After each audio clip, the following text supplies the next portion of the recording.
ئەمڕۆ 16 سەی 2019 بە پشتیوانی خی پەروەردگار لە خزمەتانم بۆ باسکردنی ڕوکنی چوارەم لە زنجیرە دەرسی پێناسەی پایەکانی ئیسلام.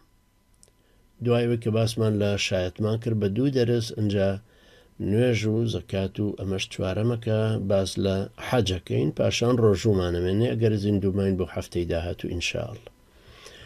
بەنسبەتی حەجەوە هەمومان نەزانین کە حەج ڕوکنێکی دینەکەیە.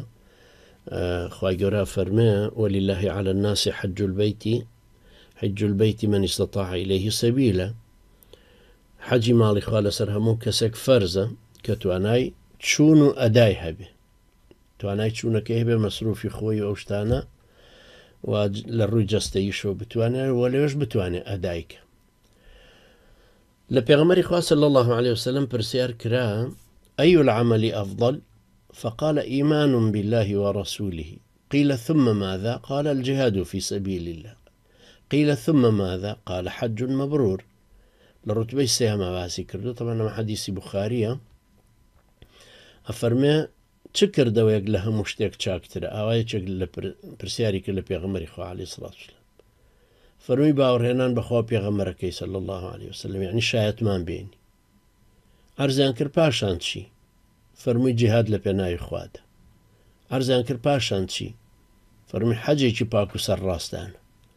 حجي باكو سر راستان أويك حجيك بيه كليني تينك ونقصاني نبي للركن وشرايط وأغاني وبدل باشيش بخواي پروردگار كرابه. لو نوعيك بيغمري خوا عليه الصلاة والسلام فرمي هركس حجي چي واي كرد وك أوايا تازل دايق بوبه، يعني هم قنا حكاني أسريته. حج وشي حج يعني زيارات، يحجه يعني يزوره، بلام لا شرع لا مصطلح لا زاراوي شرعية.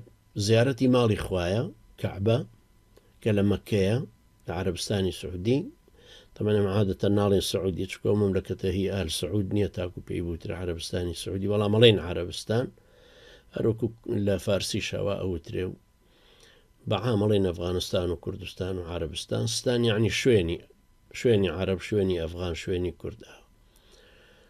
كوابو للروي شرعية وحج يعني زيارتي مالي خوا زيارتي كعبة كلمكية العربستان بنيتي أنجام داني تشندين درشمي تايبتي خوا برستي وكو توافو لوقي نوان صفا ومروة لوقي يعني هرولا ووستان لتشيع عرفات.